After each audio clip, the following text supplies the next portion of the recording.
Laura Ingraham will be missing from Fox News tonight. The host of the Ingraham Angle had an announcement for viewers on her show Friday. Take a look. I'll be off next week for Easter break with my kids, but fear not. We've got a great lineup of guest hosts to fill in for me. This follows her very public feud with David Hogg, who she called, quote, whiny, after not getting into several California universities. Now, Laura did apologize, but nonetheless, more than a dozen advertisers have pulled support for her show. And if you remember, former Fox News anchor Bill O'Reilly took a week off after advertisers fled his show, but O'Reilly never returned to the network. So let me start with you, Erin. Do you think that she will also not return? Well, what Bill O'Reilly allegedly did, of course, is a lot different than Laura Ingraham. But she didn't really do anything wrong here. And what this is a war on? This is a war on conservative values. Laura Ingraham is a Christian. She is pro-life. She is conservative. This has become a war about nothing because of what her values are. And that should be scary for liberals alike. You know why? If you can do it to a conservative, you can do it to a liberal. So this can happen to anyone.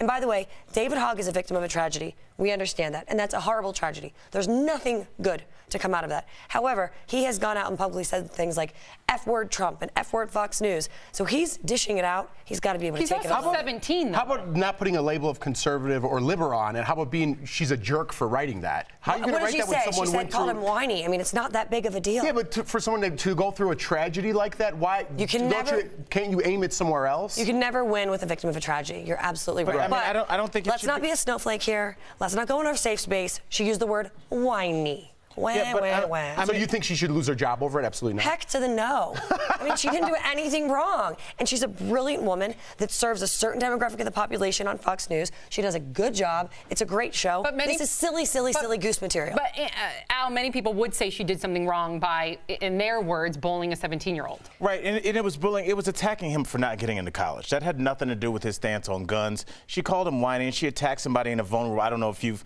applied to schools and didn't get in. I know I certainly haven't. And to have somebody with that kind of platform at 17 come at you, removing the gun situation, removing everything, I just thought it was inappropriate. Now, like you said, I think the difference between her and O'Reilly is O'Reilly was accused of much worse things. So I do think they're going to let this cool off, and I think we will see her back. But I wonder which advertisers are going to return with her. And I will say this in her defense, because I know you were we were talking off there earlier, and Al, you were talking about the fact, like, who takes off for Easter? Well, she does say that it's her children's spring break. And so a lot of times that does happen, and that's legitimate. Do you think that that's the case? Did she do that last year? Can we check This show is new. It wasn't. Okay. So this show started about, I would say, 3 to 6 months ago on the Fox network. It's on prime time. Do you think that's going to hurt her in terms of... We got to move on to the next story. I'm so sorry. So much to talk about. Laura Ingraham all day.